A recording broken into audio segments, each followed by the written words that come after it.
और इसमें जो अनुचित साधन, जिसको अनफेयर मीन्स कहते हैं, उसको भी परिभाषित किया गया है और उसकी सूची महोदय बहुत लंबी है और उसमें हम समझते हैं सभी माननीय सदस्य सजग हैं।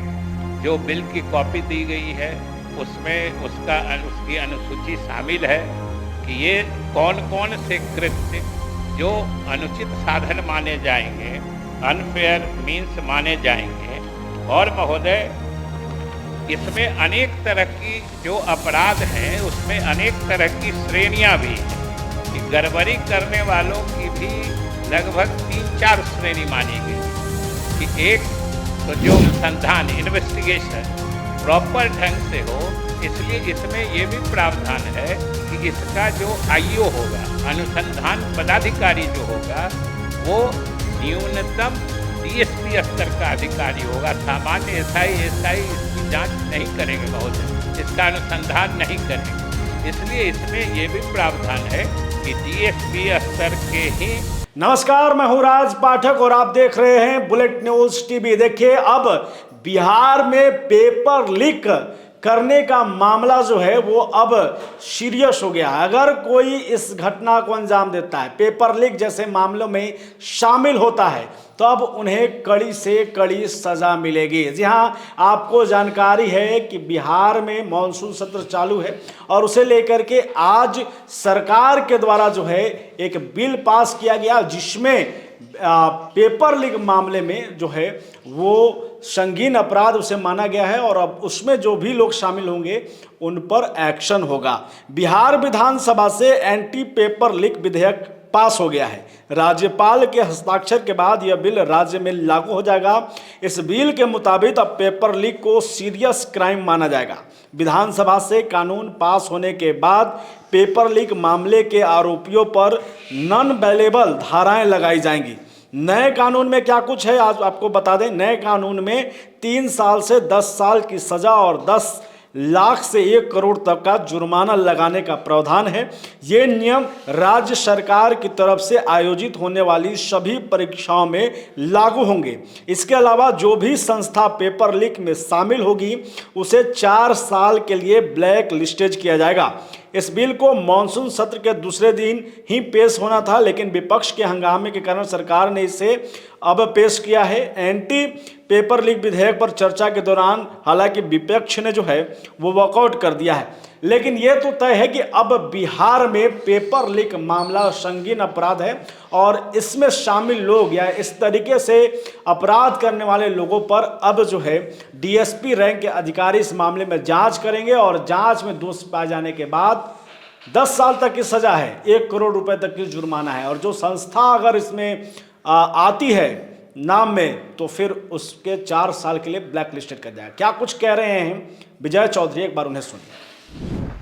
लेकिन महोदय इसके पहले कि मैं विधेयक के बारे में कुछ कहूं, मुझे एक चीज का बड़ा ही आश्चर्य हुआ कि ये विधेयक तो परीक्षा में या जो परीक्षाएं चाहे 2 ही चीज के लिए होती हैं, या तो नियुक्तियों के लिए होती हैं या नामांकन के लिए होते हैं, और उसमें जिस तरह की गड़बड़ी करने वाले, चाहे कोई व्यक्ति हो, व्यक्ति के समूह हो, कोई सेवा प्रदाता यानी एजेंसी हो, उनके खिलाफ कानून बन रहा है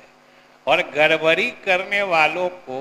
जब दंडित करने के नियम और कानून इस सदन में बनाए जा रहे हैं,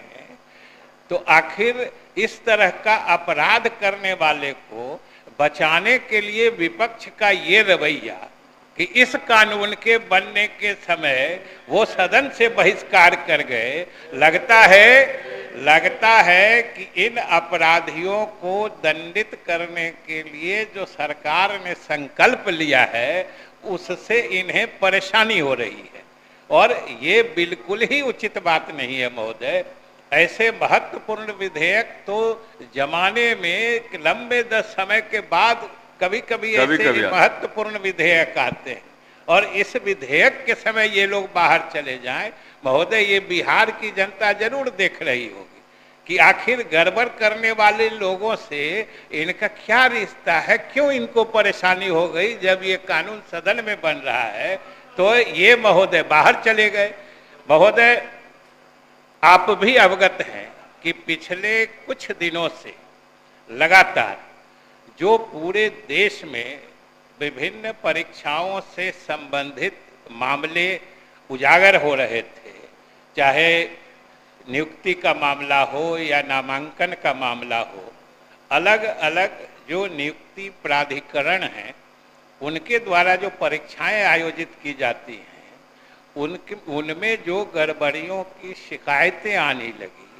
तो समझिए कि ये वाजिब रूप से देश की विधायिका और इस प्रदेश की विधायिका के लिए चिंता का विषय हुआ और सरकार ने इसको पूरी गंभीरता से लिया है। प्रधानमंत्री जी ने भी सदन में घोषणा की थी कि इस तरह के गड़बड़ियों को रोकने के लिए हम सख्त कानून बनाएंगे।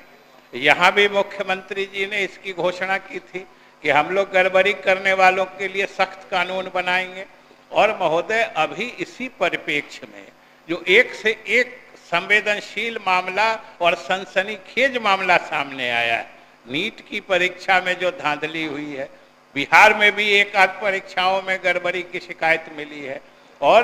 जो हमें सूचना है महोदय कि पिछले दिनों में लगभग 16 राज्यों में 48 ऐसे मामले आए हैं कि इस तरह के परीक्षाओं में गड़बड़ी हुई है। स्वाभाविक रूप से केंद्र सरकार और राज्य सरकार की चिंता इस संबंध में बढ़ी हुई थी, और इसी परिप्रेक्ष्य में अभी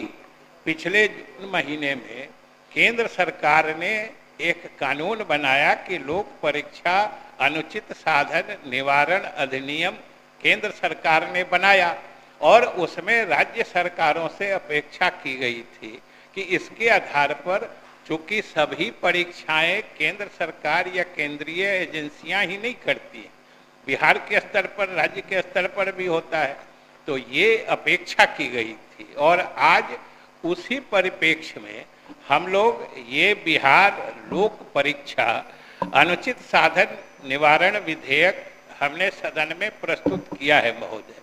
ये बात जरूर है कि इस संबंध में बिहार में एक बार प्रयास हुआ था। 1981 में एक बार प्रयास किया गया था, जब जिस समय नकल करने की प्रवृत्ति बढ़ गई थी और लगातार इस तरह की बातें आ रही थी, तो उस समय में जो इन परीक्षाओं में अनुचित साधन निवारण के एक कानून आए थे, लेकिन वो कानून उतने प्रभावकारी या उतने सख्त नहीं थे, क्योंकि उसमें मात्र 6 महीने तक की सजा थी या 2000 रुपये तक की जुर्माना था, और धीरे धीरे वो